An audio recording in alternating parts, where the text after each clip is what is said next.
Hello, hello. Anyone there?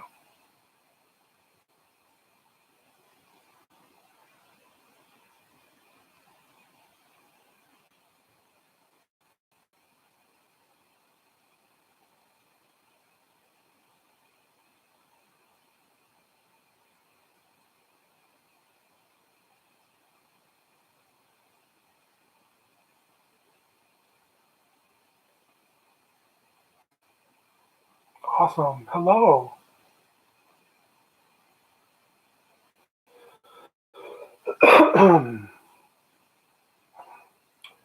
Just waiting for people to show up.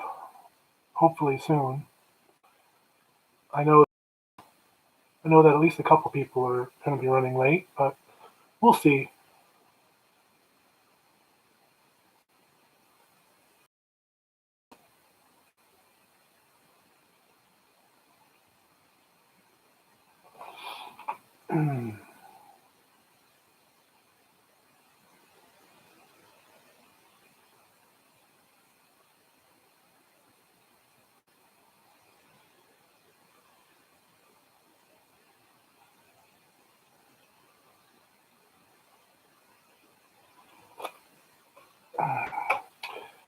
Who else is in here? Hello, hello.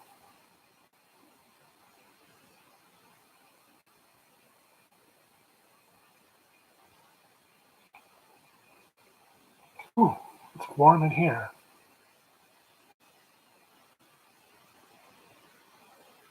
Hello. Hey, Texan. Hoping some more people show up. Give it another minute. Okay, yeah, you can listen. I'll give it another minute, so maybe a couple more people will show up. But I'm all ready to go, so fingers crossed. This is gonna go well. I'm really excited. This is a lot of fun. Been working on this for a while, trying to take notes and gather ideas of what I want to talk about, what this is going to be about. So, and it's going to be interactive. So I want everyone else to pitch in to tell me what you think.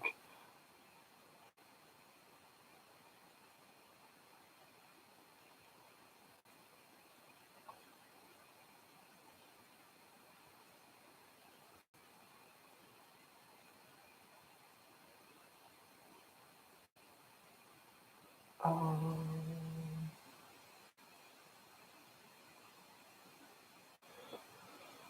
oh,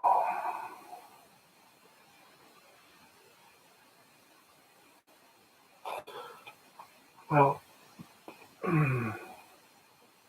so this episode is going to be about the first six cards in the major arcana. So we're going to be talking about the Fool, the Magician, the High Priestess, the Empress, the Emperor, and the Hierophant. So this is going to be interesting.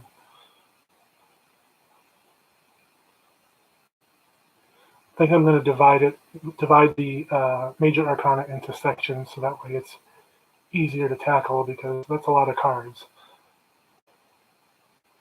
Hey, Lucian. Welcome. All right, we're 5 minutes in, so I'm going to get started. So, eating tacos. Well, girl, you eat your tacos. Go ahead. Um, we are going to be talking about the first six cards of the major arcana, and I have some cards laid out here. I'm going to be focusing primarily on the Rider Waite Smith, but I have some other cards that I'm going to show too. So, buckle your seatbelts because here we go. So let me get my phone ready because I have notes on here that I'm going to read. All right. So first card we have is the Fool. What comes to mind in a sexual context or relationship-wise when you think of the Fool? Anything?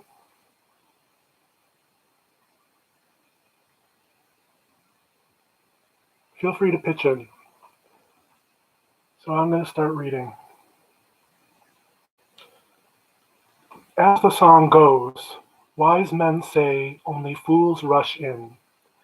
The fool can represent the beginning of a new relationship and the initial infatuation, as well as youthful innocence and punch-drunk love. He's a big dreamer and an idealist, a hopeless romantic with his head in the clouds, always fantasizing about something or someone.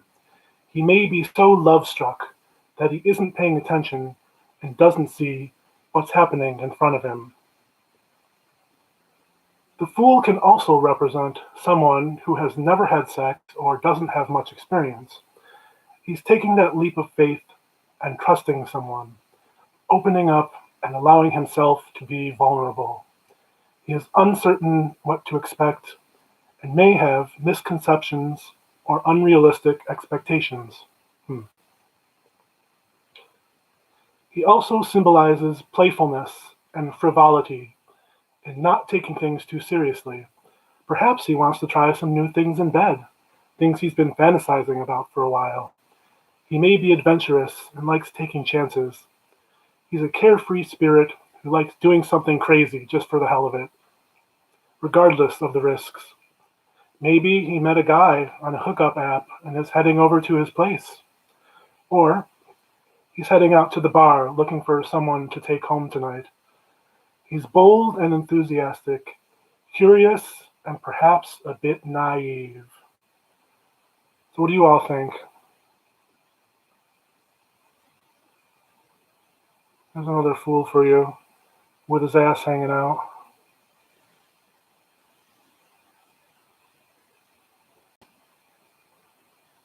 Anybody have any thoughts on the fool?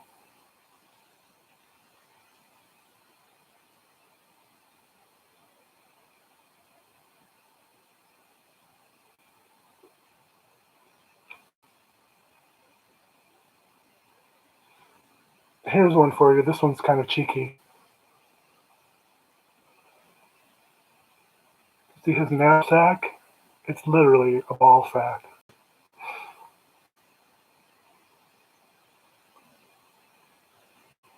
So what do we think of the fool? He's sort of a newbie, a novice, someone who doesn't have much experience, or someone who's just sort of carefree and headstrong and has his head in the clouds. I think we've all been there to some degree, I think. I'll show you one more. There's some naughty cards too, just so you know. I've shown these before on another video, but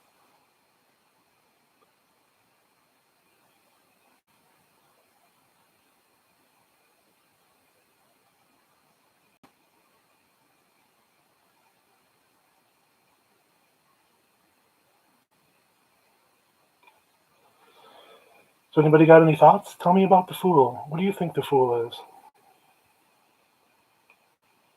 Oh, hello. Oh yeah, I'll show him again. That's the Saint Jinx XXX, and or as I call it, the big cock deck, big deck energy. I mean, really, it's just a bunch of giant wangs.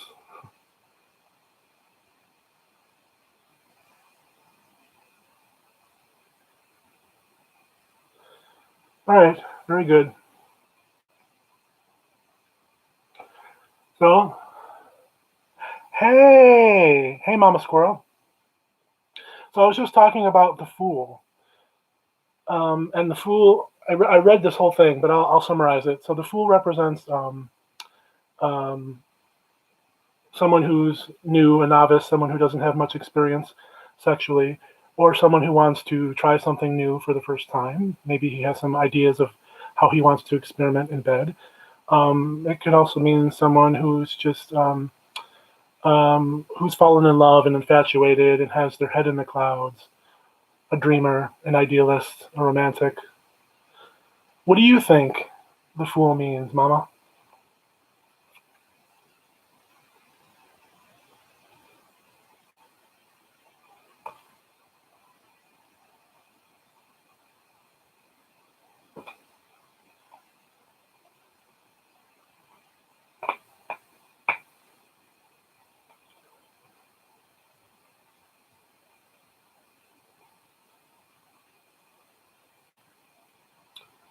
Only fools rush in. Yes, absolutely. Branching out, looking forward to step into something new. Like maybe he's entering a new relationship,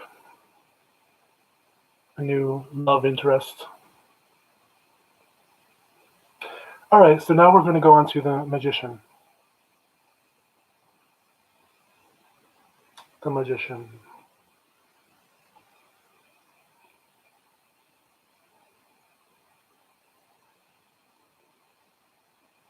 Ready for this? The magician has a great imagination and makes his fantasies a reality through the law of attraction. He's good at getting what he wants and has the resources to meet his needs. He's very stimulating and good at conjuring up eroticism and turning his partner on. He is always honing his skills and developing his sexual prowess. He's very creative in bed and might have a few tricks up his sleeve. He's all about making magic in the bedroom. He is energetic and skillful, and he may have high stamina and could have sex for a long time. He may be able to edge it out and delay his ejaculation, building up orgasmic energy before releasing it. Perhaps he practices Tantra or Taoist methods of orgasm control. His gesture of as above, so below, as well as his double-ended wand, can signify bisexuality or sexual versatility. He may be equally happy being dominant or submissive, and could enjoy changing positions depending on the mood. He is also very balanced in lovemaking and someone who likes to give and receive, a very generous lover. His wand is an important phallic symbol and indicates strong phallic energy. He holds it high in the air, which could represent a proficiency in masturbation. The ritual tools on his table indicate a fondness for sex toys, and perhaps he has a significant collection. He may also be into kink and BDSM, and perhaps he has a room specifically for that. He's a showman and enjoys going all out to set the scene and create the perfect mood for seduction. He's into foreplay, ambiance, preparation, and planning.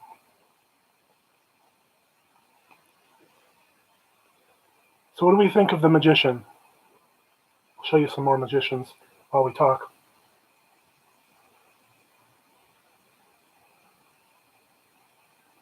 Look at that guy. Pulling from the spiritual world and using that in this world so perfect in the sexual context. Yes, absolutely. Limitless potential, so many possibilities. Spread eagle, doggy style. Yeah, yeah. Yeah, the magician's like really open to possibilities, and he's all about making things happen. He'll put the moves on you. He's really good at seduction. He's a tricky man.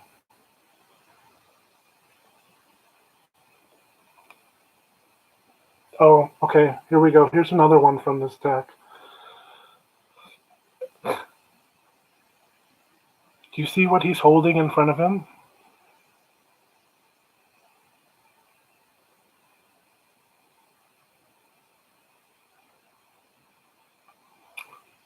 What's that? He also has some interesting accoutrements on his table. I wonder what they could be. This one looks kind of like a ball gag. A dildo! Yeah. And then this guy. Ready for this one?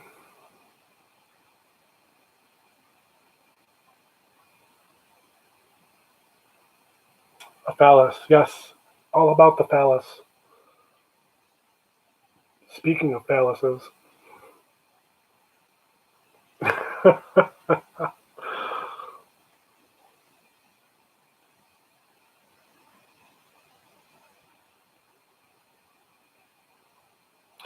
Yeah, all the guys in this deck are ridiculously enormous, like unnaturally huge.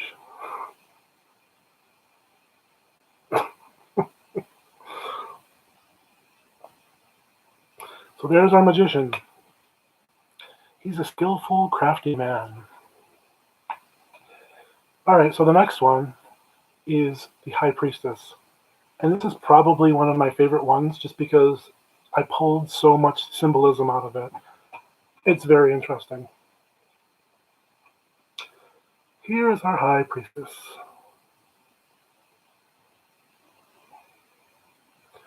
Anybody have any ideas? Anything come to mind before I start reading? High Priestess?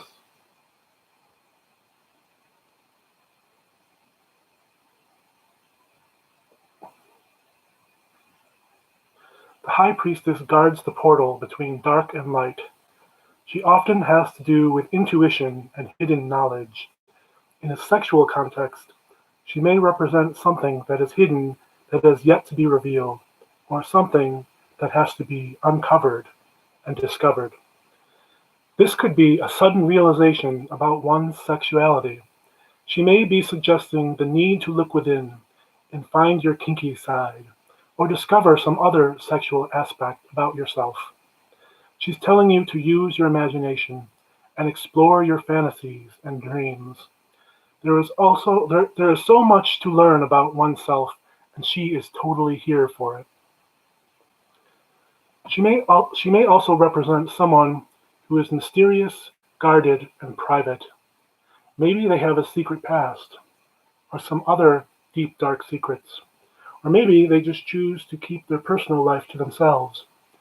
It could also be someone who might surprise you, someone who appears very calm and tame on the surface in their everyday life, but is really a total freak in bed. Her secret hidden nature can also represent hooking up with someone on the down low, or someone who is in the closet. Being able to see the veil beyond the veil of shadow and intuitive when needed into it. Yes. On the flip side of that, she may be telling you, and here it is, she may be telling you to use your intuition and follow your gut instinct about someone, whether it's positive or negative. She's very perceptive of the subtle nuances of behavior and speech. This queen is very good at reading people, and she is sitting here silently judging you. Girl, girl, don't play. Oh, you ready for this, Mama? Ready for this? This could be someone who is highly intelligent or scholarly and is attracted to other intelligent people, a sapiosexual. This person may find a meeting of the minds to be very stimulating and could seduce you to engage in intellectual intercourse. The black and white pillars indicate a balance between shadow and light and could represent someone who is both into raunchy kink and mild vanilla sex. The letters B and J mean that this person is really, really good at giving blowjobs, and wants you to know it. The pomegranates represent an abundance of seed, so either someone who shoots really big loads or someone who's really hungry for cum. Yes, you got the sapiosexual. Yes, that's her.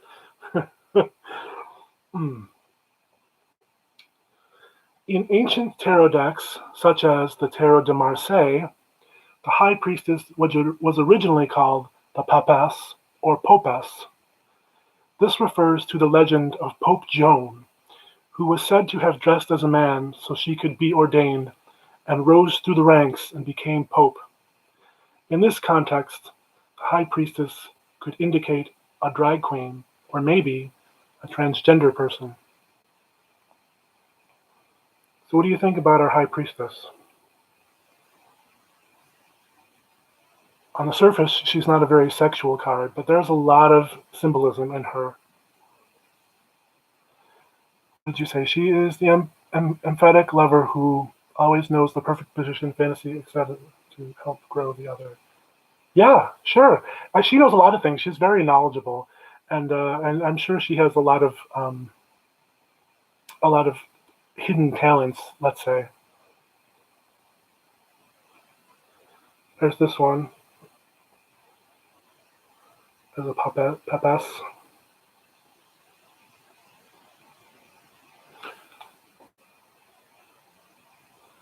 and then this one. I don't know if you can see, but on her scroll is some very, very naughty pictures. This Popess is looking at porn. This is ancient porn, my friends.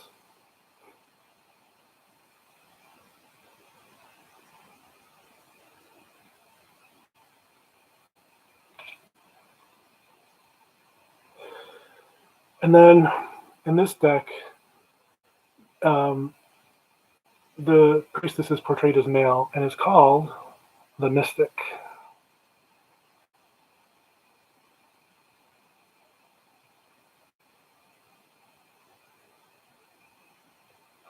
So what else do we think about High Priestess? Do we have any additional thoughts?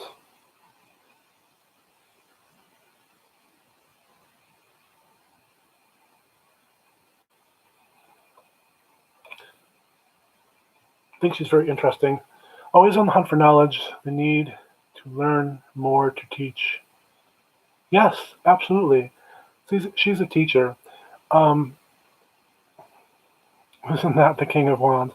It isn't.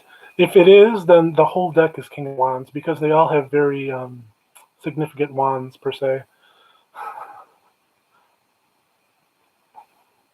No, this one in this deck is the High Priestess, but they call it the Mystic, the male version. It still pretty much has the same meaning. There are no pomegranates, but there's the black and white pillar, and there's no scroll either. Kind of missing, but there's a moon. There's a moon disc on the bottom, so you know.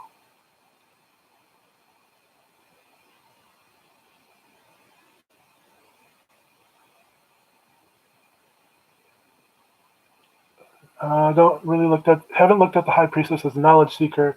Usually see her as learning intuitively, but I can see here. I mean, I think she's both. I mean, I think that she needs to branch out and use intuition to know what she doesn't know too. Yes, yes, that's exactly it. Exactly it.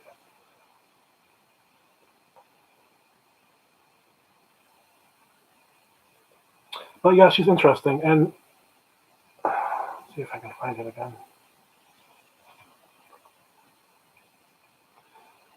And the B and J is my favorite, just because it's not really what it means, but to me, that's what it means. This girl good at giving blowjobs. She likes to give some head. You know what I'm saying?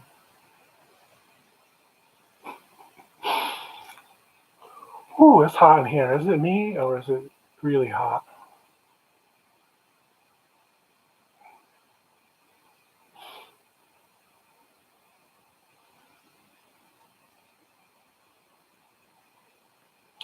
It's about the dissolution between consciousness and unconsciousness to understand what you don't want to face. But how would you apply that into a sexual context? Double meaning Jefferson Airplane saying about feeding your head. Well, yeah, feeding your head.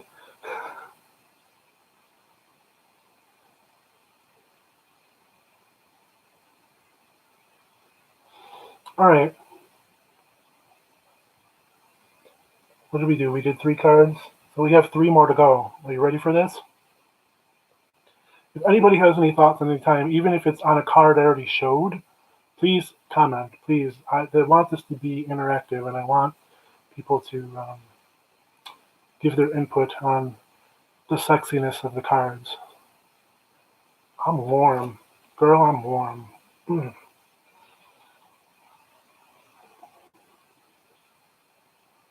Oh, what did I do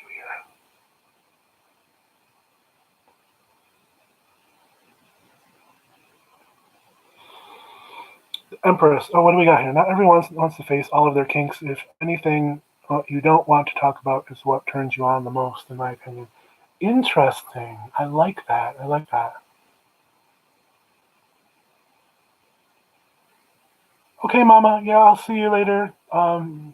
If you're back in time, you can join in, or if not, you can just watch later and leave comments below. I mean, just because the chat is over doesn't mean people can't comment. I want more comments. I want to hear what everyone has to say because this is a lot of fun. So now we're on to the Empress.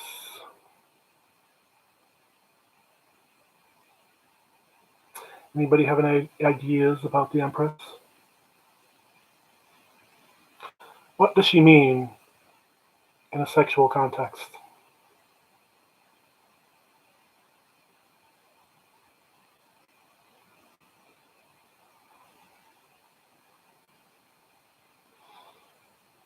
Okay, the Empress embodies fruitfulness and plenitude, and therefore represents a prolific sex life, abundant and vigorous.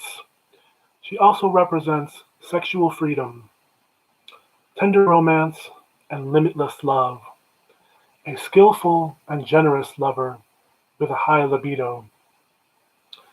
She may represent a mature, experienced partner with dominant tendencies, firm and confident, but also nurturing, patient, and understanding.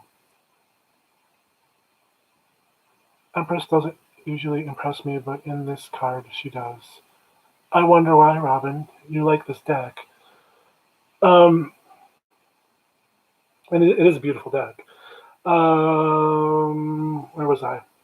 This person may have a protective, domestic, den mother type of personality.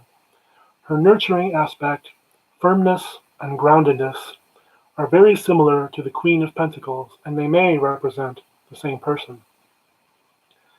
This is someone who is kind and caring, but not someone you want to cross. Someone with Empress energy doesn't let anyone walk all over them and will use their authority to kick some ass when necessary.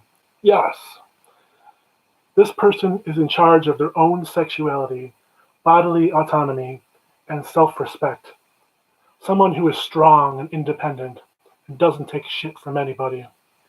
He marches loud and proud. I'm here. I'm queer. And when paired with the Emperor, they usually represent a couple. I'll be speaking of the Emperor next. What does the Empress mean to you? I think her pillows are rather suggestive both in color and shape. I can see that. Actually, her pillows look quite comfy. I mean, maybe she, that's her place she likes to get it on. Nice, comfy little. I mean, it is a throne, but that could easily be a bed too.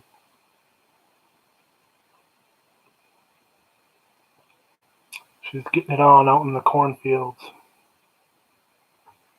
I'll show you some more Empress cards.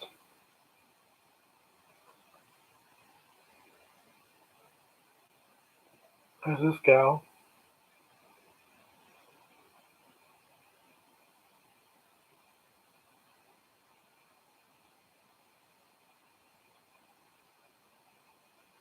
She's holding up a dildo.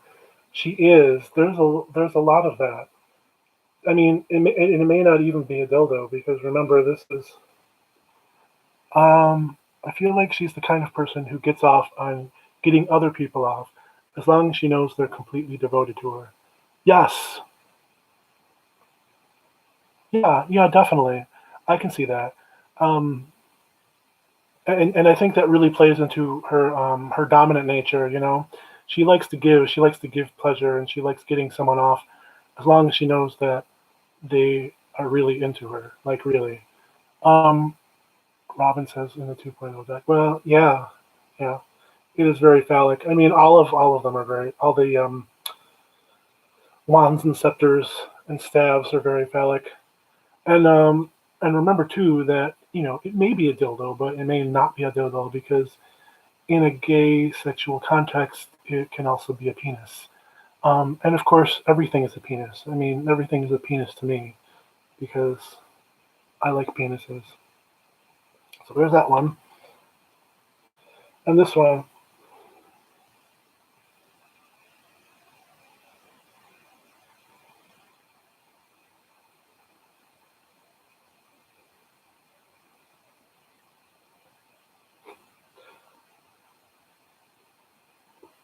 I like how she's got her boobs. Her boobs are out. Maybe there's some nipple play action going on here. She said, "Get the strap." Yeah, totally.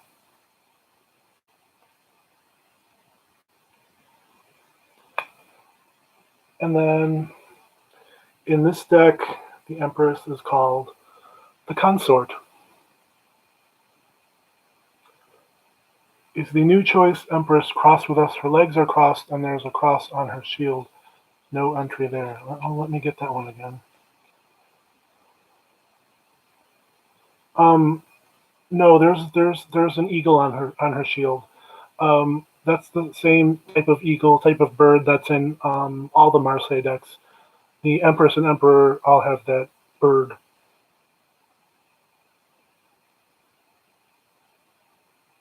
There is a cross on her scepter, though.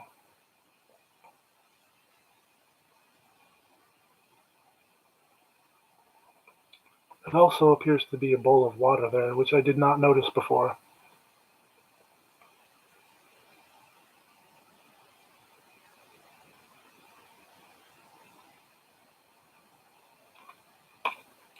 Oh, and this one, okay. So, yeah, she's no angel. No.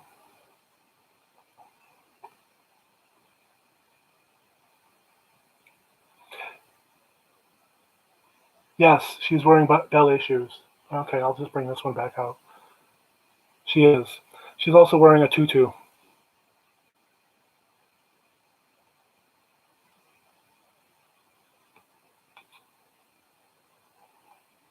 And then that guy.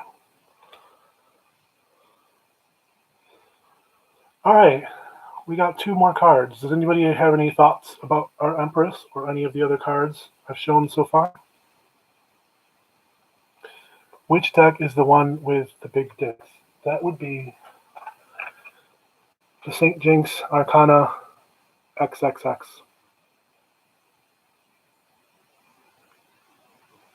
I don't ever read with this one. I kind of have it just as a collector's item. I find it very difficult to read with just because all the giant dicks are so distracting. And normally I don't mind dicks. I mean, I like nudity in the tarot very much. But I think that they're just too large and exaggerated and unrealistic and kind of in my face. But, it's okay. Do you know where that St. Jinx was printed? I know that you can get it from the Game Crafter, and I think Make Playing Cards might have it too. I'm not sure. Was it? I think it was printed in. It was printed in the U.S. most likely. But yeah, you can buy it. I know you can buy it from the Game Crafter because that's where I got it, and I think they're the only ones that has the uncensored version too. And here's St. James collectible deck only, but I still like it. Yeah, yeah, yeah. It's totally a collectible deck, and I would like more decks like that with male nudity and gay sexuality and things like that. Because there really isn't anything there. There are other gay decks, but not many, and they're not very sexy. So I would like to see more of that for sure, and I would totally buy all of them.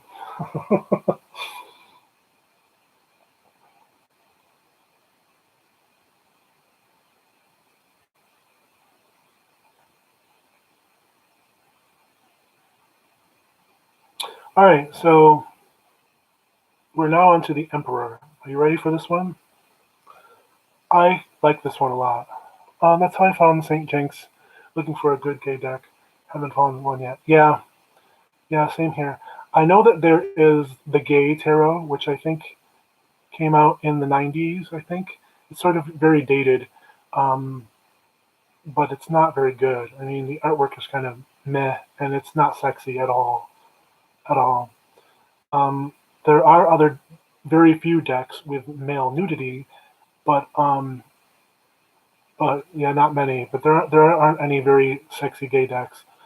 Is there actual gay sex in that deck or just nudity?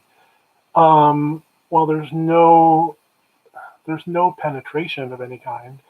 Um, there's well, I'm not really showing all the cards in this deck, but there is like I just saw it a second ago too. Now I have to look for it. Most of them are I mean they're all mostly individual because most of the characters on the cards are individual. So there aren't a lot of couples or anything like that. The lovers card has a couple, obviously, but they're not having sex. And so no, there's no actual sex per se, but it's sexy bodies in sexy poses. And I'm trying to find that lovers card, and it's probably going to be the last one.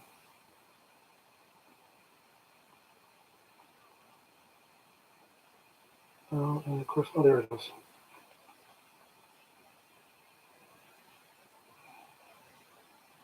The lovers. So yeah, I mean they're making out and touching each other, and there's a giant dick sticking out. That's it. The Ten of Wands. But we're not at the Ten of Wands yet. But you are absolutely right. That will be another video for another day. I'm working through the major arcana right now. So I'm doing the first 6 cards of the major arcana. And then the next video will open up with the lovers, and then I will have the next 6 cards. So it's divided into chunks.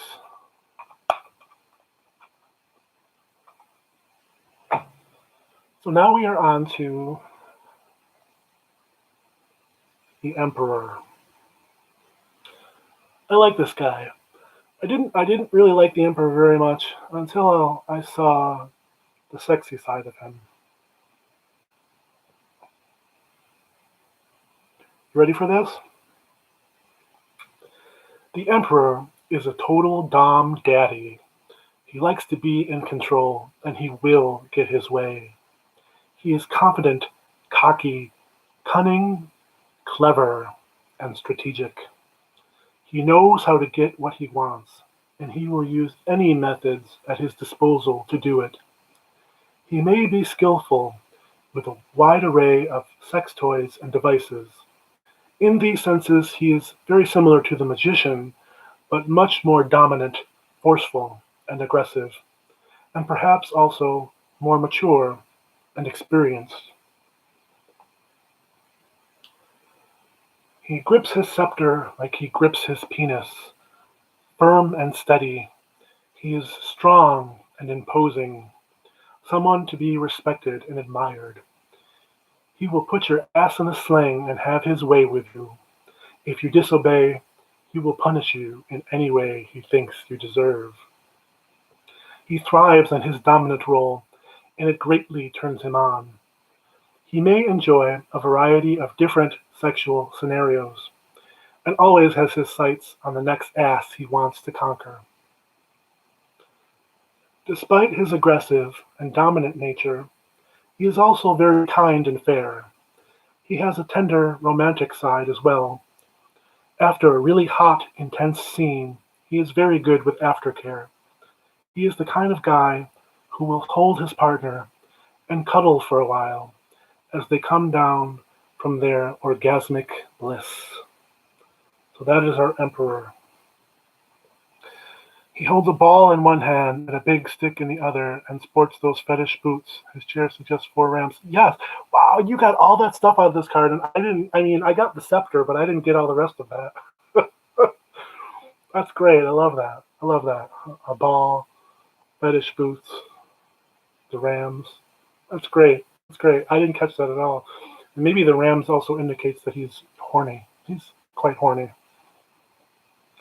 But yeah, I think the Emperor to me is a dom. He's totally a dom, dominant for sure. But I think the Empress is also dominant. I just think they represent 2 different aspects of a dominant partner. And I'll show you those other cards, but, well, yeah, okay. There's this one. That's a very sexy emperor with very little clothing. I mean, if you remove that loincloth there, I mean, he's practically naked.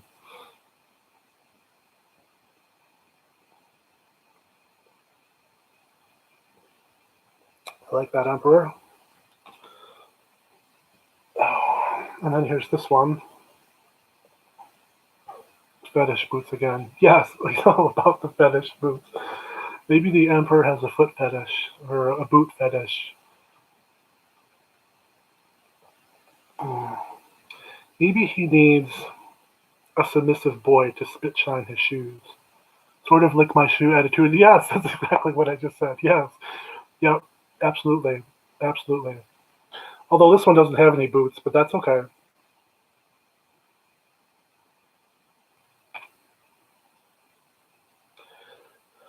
And then here is the emperor in this deck.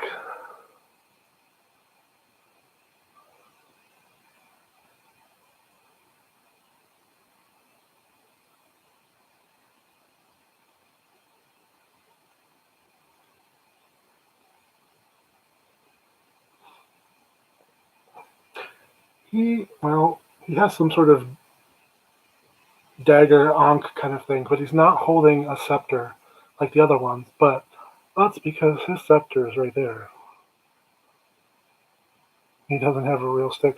Well, he has a real stick between his legs, as you can see. So,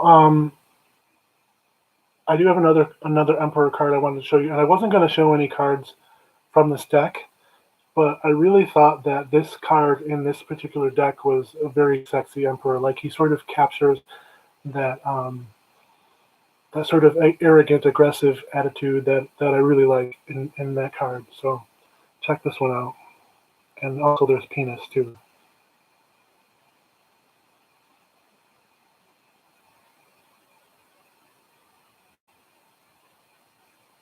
I love that. I just like the way his leg is crossed, displaying his dick for you, the way he grips his scepter, and just that look on his face, just love it.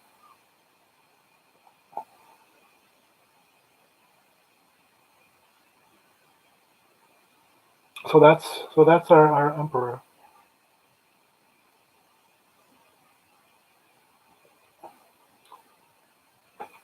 Oh, any other thoughts? I have one more card to show. That's the last card for this episode. It was also the hardest card to write about, um, just because I think generally it's a very unsexy card. But I think that there's some complex meanings in him, and that's the Hierophant. Does anyone have any thoughts?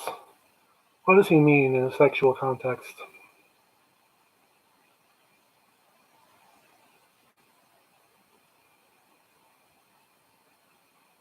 I think in some ways he probably has similar aspects as the Emperor, the sort of dominant personality, and maybe those are his two slaves.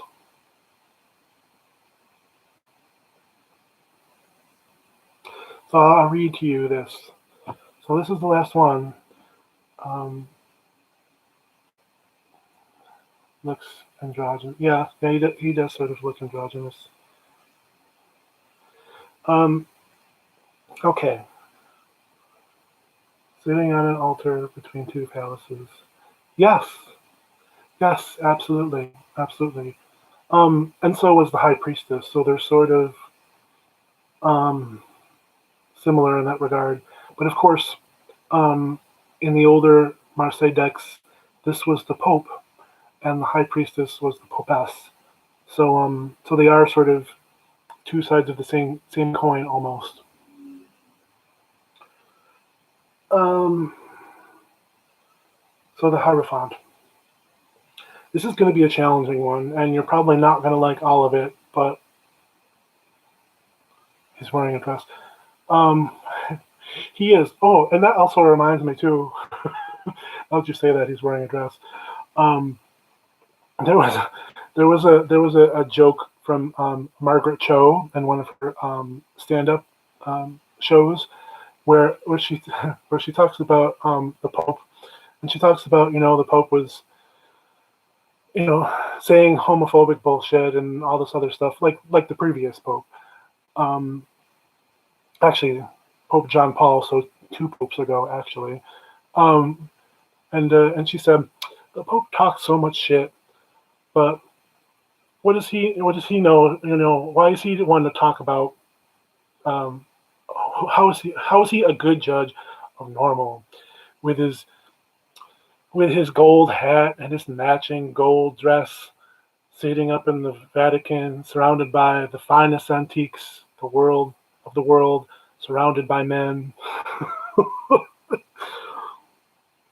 So yeah. So I guess you can get that out of that. I actually didn't really think of that when I did this, but it is true. So what I have written is kind of difficult. A lot of it is very negative, but this card is not completely negative. The Hierophant is a complex card and could have both positive and negative attributions to gay sex. I will begin with the negative aspects and end on a more positive note. Being a card of religion and patriarchy, Hierophant seems to suggest a lot of negative aspects of sexuality. He is strict and rigid and only does things by the book. He expects conformity, seeks social approval, and adheres to social norms. He is not adventurous in bed and is the type of guy who prefers the missionary position. He will only be a top because he believes that getting penetrated is for sissies. He is stuck in heteronormative concepts of gender and sex, because that's what religion does to you. He is riddled with shame, prudishness, and internalized homophobia. He could represent someone who is in the closet. Perhaps he is a married straight guy who has sex with men in secret. He is very reserved and secretive, and could represent chastity and keeping things under lock and key. Whereas the High Priestess represents hidden things to be revealed, which may be positive or negative, the Hierophant probably has some big demons in his closet, which he strives to keep hidden, no matter what. He has domineering qualities like the Emperor, but is much more manipulative and deceitful. He could indicate an abusive relationship with someone who is toxic and controlling. However, despite all the negative qualities, there is a chance this card could represent a person of positive influence.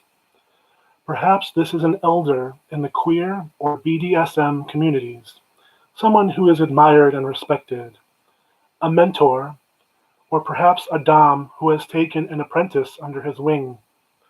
He could be someone who offers shelter and comfort, as well as sage advice and spiritual guidance. Being a card of worship, in a sexual context, this could also suggest something as simple as body worship. He wants to worship you his body, or a dom or master who wants you to worship his cock. Worship my cock. Another meaning of this card could be marriage. Being a clergyman, the Hierophant may be suggesting that there is a wedding in your future. So what do we think about the Hierophant? I know that I said a lot of really really negative sort of heavy stuff, but it's not all. I just think a lot of that comes from um, religion and patriarchy and Christianity and those oppressive sort of attitudes. I think a lot of that comes across in him, but I don't think that's all he is about. I do think it's very difficult to read the Hierophant card in a gay context, especially a gay sex context. What do you all think? I'll show you some more cards. And the keys are sexual too. They seek out a keyhole. That's true. That's true. Yeah, the keys. I was thinking of the keys as sort of being secretive, but I do definitely see that too. I always have trouble identifying with the Hierophant. I do too. It's one of those cards that I don't really like, but I try to find some meaning in him. And here's this one from the new choice. And there's definitely a BDSM context here. I mean, his two minions there are wearing um, harnesses. It's a very sexy Hierophant, which I don't really see as a sexy card, but again, it can be.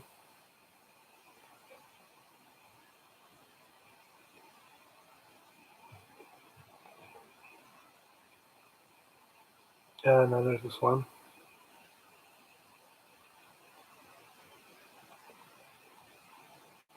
What are the tattoos on their back?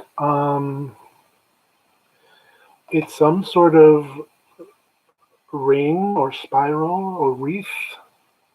Oh, I don't know if you can see that. Actually, where is my... Just a second. Let's see if this works. Can you see that? I don't know if you can see that or not. There we go. I think. That's about as much detail as I can get out of it. Yeah, I'm not exactly sure what they are.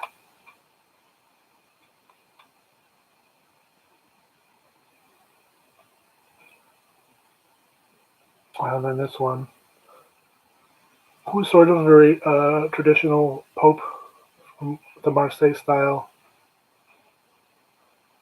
But notice his staff has a very phallic symbol on top, which is very deliberate. I mean, that sort of thing is all throughout this deck. Could he be the call to join the religious order of the queer community, like a sexual awakening? He could be. He could be.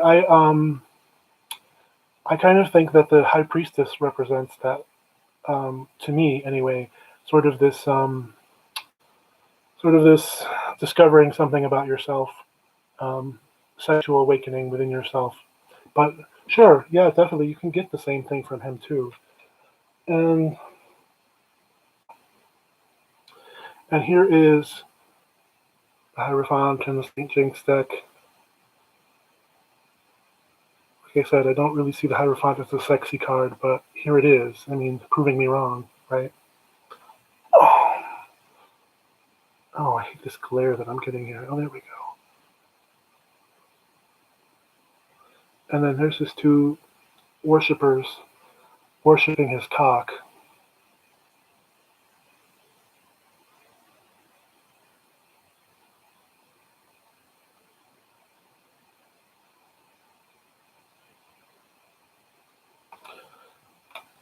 So yeah,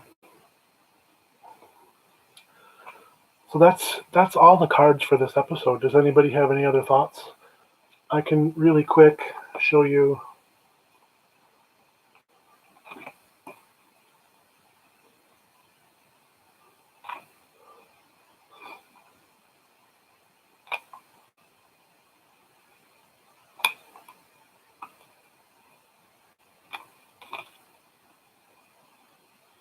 What we have. So we talked about the Fool,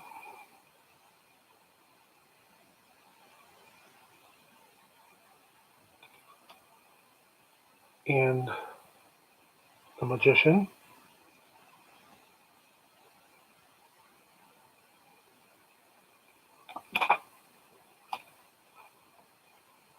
the High Priestess,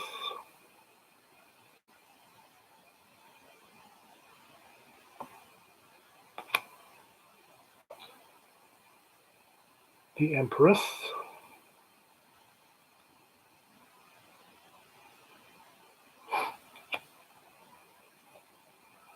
the Emperor,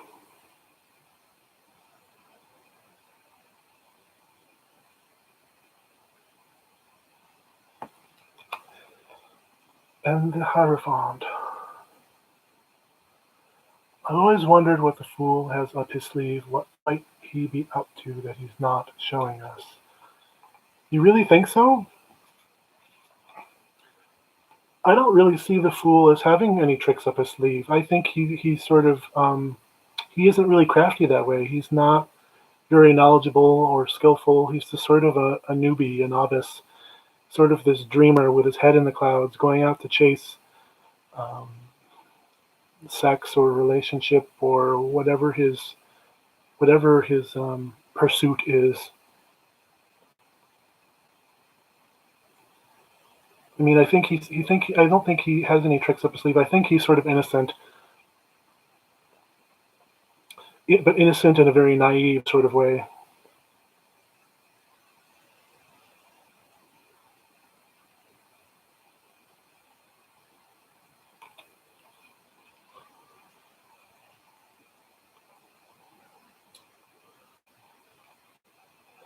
So yeah, sleeve is rather vaginal with a flower within.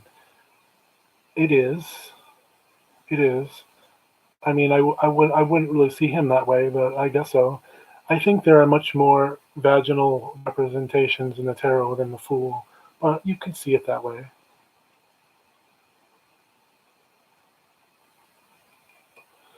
In the Middle Age, he was considered as a clown. Yes, yes, he was literally a fool. He was the jester or the what's the other word that I'm looking for? Hold on.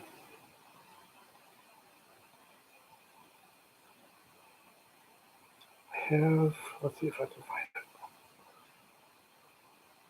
Oh, a buffoon. He's a jester or buffoon. Um, yeah, so literally, but I think that sort of yes, buffoon. See, you got it. Yep. I think that that um, portrayal of the fool is, sort of more of this foolishness, headstrong, sort of. Maybe he makes some foolish decisions.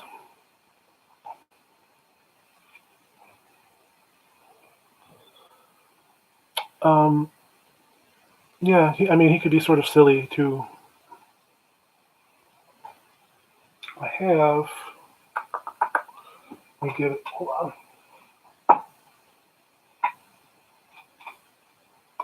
Actually, I'm gonna get this one.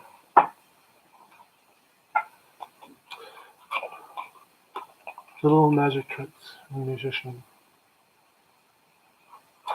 Um, I see like the sort of magic tricks as being more of the magician, especially the older style of magician, like this one. I mean, he's more of a street performer, so I think that he is more of that sort of um, trickster, game player kind of a character. And where is that one card that I want? Which, of course, is always the most difficult to find.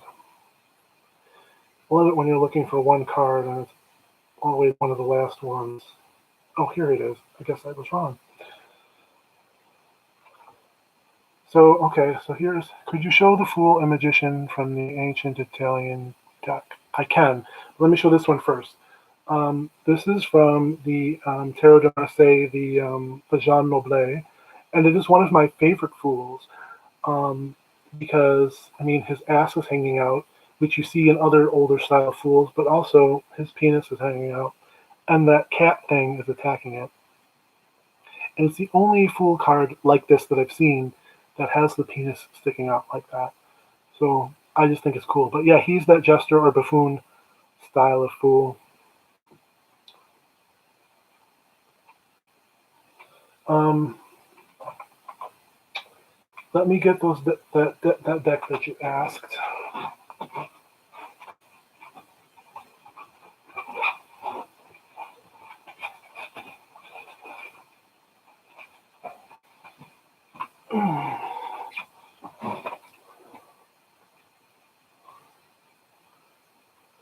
I've been keeping the Ancient Italian Tarot with me because I've been reading it with Sibylla cards. So I've been sort of experimenting with that. So you want to see the Fool and the Magician? Okay, hold on. Again, I have to find them.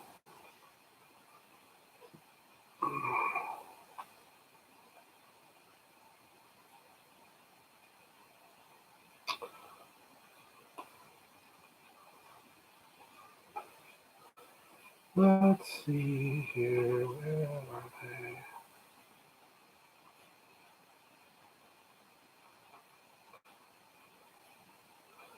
Okay, there's our Fool. Now let's find the Magician. Oh, here we go. Okay. Some of the cards in the Italian deck were used in the deck of the Bastard. Yeah, I think so. I don't remember all the cards in the deck of the Bastard, but it really is a hodgepodge of a lot of different decks.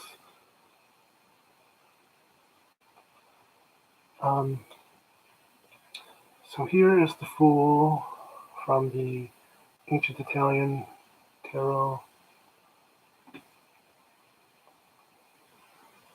I don't think that's a very sexy card at all, but, you know, he sort of has the same qualities that we see in all the other Fools. With the walking stick and the knapsack and the dog.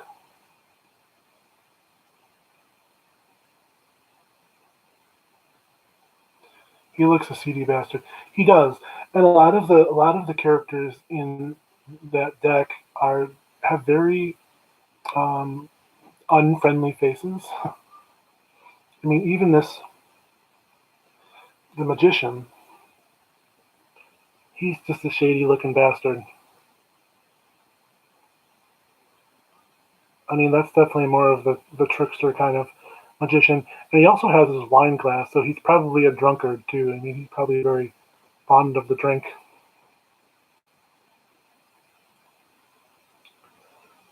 But I don't think I think that I'll trust the trickster magician. Yeah, yeah, he's not someone to trust. It's very different than the Rider-Waite-Smith magician, um, which I just had a second ago. But anyway, you know what that looks like. But I think a lot of people get confused with the magician. Snake whale salesman. Yeah, he is. A lot of people get confused with the magician card. I've seen in like some tarot groups and stuff where people will show the Rider-Waite-Smith magician, and then they'll associate him with like trickery and deception, and like the snake oil salesman, like he's trying to pull the wool over your eyes. But that's not what this card represents. That's what the older magician represents. There are two different portrayals of the magician. This one is about manifesting a reality, about making things happen. And I think in the sexual context, it's more of you know he's sort of got some sexual power almost. Sort of, he's maybe a big flirt, and he's very good with his tools. But yeah, not that guy.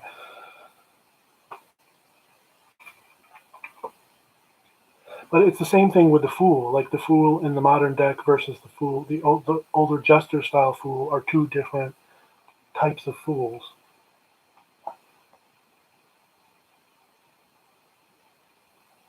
Wonder what deck transitioned the Magician from Trickster to Magic Maker. I don't know.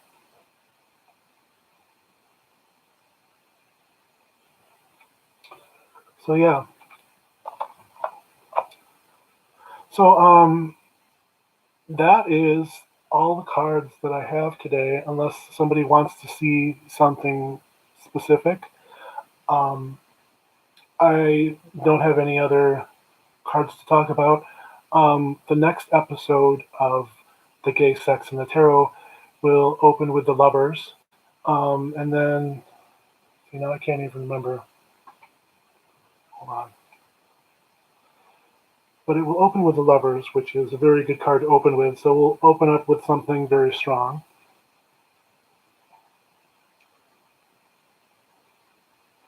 And then, okay, the Chariot, Strength, the Hermit, Wheel of Fortune, and Justice. So those will be the next 6 cards. When will the next one be? I don't know yet. I don't know when the next one will be. I have to prepare a lesson plan, you could say, because I do write-ups about each of the cards. So we'll see. I'm hoping it'll be soon, but it'll depend on how fast I can write this out. And if anybody has any ideas about what you think the cards mean in a gay sex context, and what you would like to see me talk about, please message me. Um, you can find me on Facebook, or even comment on the video. I mean, I want to see your input. So this is a community project. It's a group effort. I'm just getting the ball rolling, the balls rolling, so to speak. But I want everyone involved. So please participate. Um, Tell me your ideas, and I will make it happen. So hopefully that'll be very soon. So thank you again. I hope this was fun. I had a lot of fun. I really enjoy this. It's definitely something different, and I think that not a lot of people or anybody really is doing something quite like this. Um, so yeah, this is a fun project. So thanks again, and I love you all. And have fun, be sexy, and be safe. Ciao.